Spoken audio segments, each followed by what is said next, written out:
It's the end of the week and you finally got paid, but before you know it, after purchases on eating out, a new jacket, or the latest Amazon deal you got, you're already thinking about your next paycheck. Money can be a tricky thing to manage no matter if you're getting paid weekly, bi-weekly, or monthly.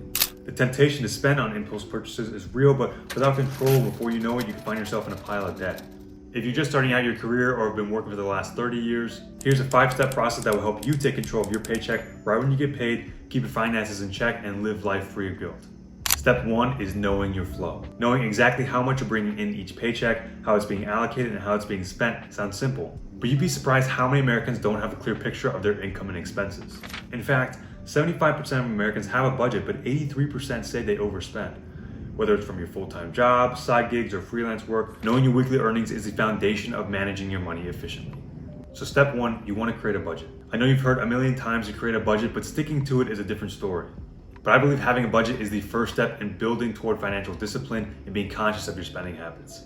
So let's walk through a user-friendly budget template I created to help you track your income and expenses more easily. I created this budget to follow the 50-30-20 rule, where 50% of your income falls under needs such as groceries, bills, rent, and utilities. Within that 50% dedicated toward your needs, your housing expenses, so your mortgage and rent, is ideal to be under 30% of your gross income.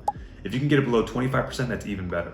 The 20% should be split 10% and 10% between groceries and utilities. The 30% is toward wants and needs such as entertainment, travel, hobbies, or miscellaneous, and the other 20% is for savings, debt repayments, and investments. And you can adjust this ratio to be more conservative by having more go towards savings and investments. The template is categorized into 6 sections: take-home pay, needs like rent, bills, utilities, savings and investments, debt, subscriptions, and variable expenses, which is everything else you spend on.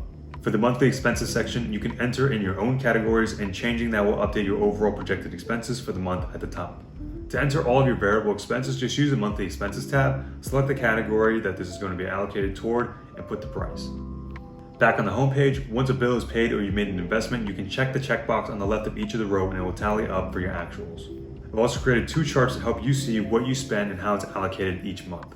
The donut chart tracks your actual expenses to the 50-30-20 split, but by adjusting the ratio to your liking, you can turn that split into anything you like. The other chart is based on your needs category, since that's the highest percentage of where your income goes.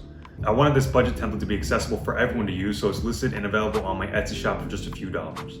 The link is in the description, and the instructions on how to download it are on the Etsy page. The second step is contributing to your retirement savings through your 401k. But Austin, why do I need to worry about retirement that's 30 or 40 years away? Because of compound interest and the advantage of starting early. If you're in your 20s, it's easier to see exponential growth by contributing to your 401k early than having to play catch up in your 40s and 50s. But to those of you watching that are in your 40s and 50s, there's never the idea of starting too late. The best day to start investing is today. And just to show you how beneficial contributing to your 401k early can be, let's do some math. If you invest about $5,000 a year, which is $400 a month, starting at 25, by the time you're 65, that would turn into almost $2.5 million. So there's 2 reasons why I have 401k as a second step.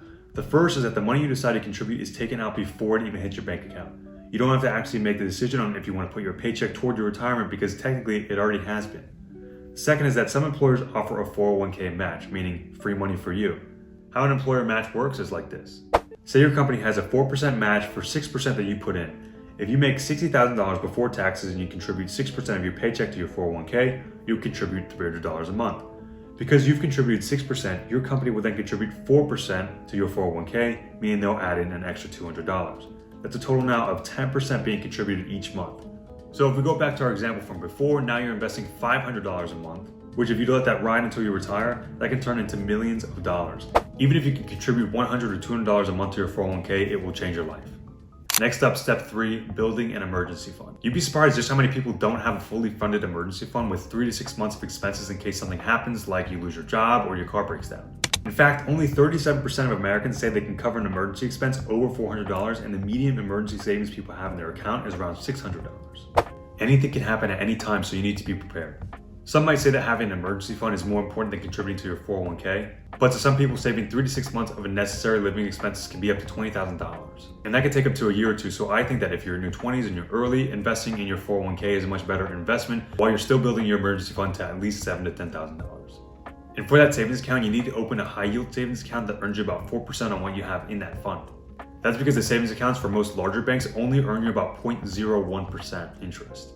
Now, this is not sponsored, but I recommend Ally Bank for a high yield savings account. There's no minimums, it's all online. And within your savings account, you can have savings goals divvied up by buckets.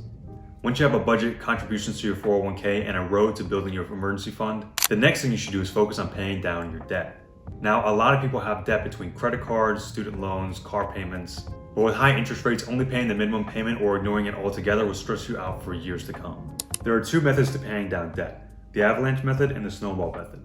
The avalanche method focuses on you paying down the debt with the highest interest and working your way down to the debt with the lowest interest. The snowball method focuses on you paying the debt with the lowest amount, building momentum of paying it off, and tackling your larger debt. The method of which debt repayment to choose is up to you based on what motivates you or how much debt you may have. If you have $10,000 in student loans and $8,000 in credit cards, I would recommend the avalanche method because the student loan interest rate is much lower compared to your credit cards, which can be upward of 20% interest. And for credit cards, once you start paying off your balance, your credit score will start to climb and help you get lower interest rates elsewhere. One great resource if you want to try the snowball method is Dave Ramsey's debt snowball calculator. Let's do an example. Say you have credit card debt with an APR of 25.7%, a balance of $8,000, and a minimum payment of $60. If you just pay off that minimum payment, you'll never pay off this card because of the interest. But look, if you just pay off $200 extra each month for a total of $260, you can pay off this card by 2029. If you want to be ambitious and do an extra $400 a month, you can pay off this whole card by November 2026. That's less than 2 years out from the day of this video being posted. Even if you can only pay out $150 extra, you're still making tremendous gains for paying off your debt rather than being drowned by your minimum payment and interest. Now, the fifth step, which is a big win toward financial freedom if you're able to, is opening up a Roth IRA and a brokerage account. A Roth IRA is a post-tax retirement account, so unlike the 401 where it's taken out of your paycheck before taxes, money can be contributed after it's taxed, and you can withdraw the principal from your contributions at any time. For the brokerage account, you can invest in low-cost mutual funds for the long term, so you're not looking at the market every single day or every week. An index fund like the S&P 500, which tracks the top 500 publicly traded companies in the US, returns on average 10% each year since 1957, which is more than the checking account rate of return and high yield savings account. Even in the last 2 years, the rate of return has been about 25%. So if you're looking to retire early or buy a house 7 years down the road, investing in low-cost mutual funds is a great way to get high returns. And do not try to time the market, just invest a fixed amount each month. If you watch the market every day or even every week, you'll be discouraged and either sell or stop investing altogether. So the best way to invest is by contributing even $100 a month automatically to your index fund and then forgetting about it. So there you have it. You can start following these 5 steps today to help you manage your paycheck each week. It's all about being intentional with your money, keeping track of your expenses so you know you're not overspending each month, and prioritizing your savings. Just remember, you don't know everyone's financial situations around you, and the people you see on social media that have these big, lavish lifestyles might have a ton of credit card debt as well. So try not to compare your financial situation to those around you. My word of the year is consistency, so try to keep up with this for the next few months and see where it gets you. Update your budget each week, set up your 401k and high yield savings account automatic investments. Try to see if you can start contributing to your Roth IRA or brokerage account if you have extra cash on the side. Before you know it, it's going to become natural, and just by doing these steps, you're already on a great path toward financial freedom.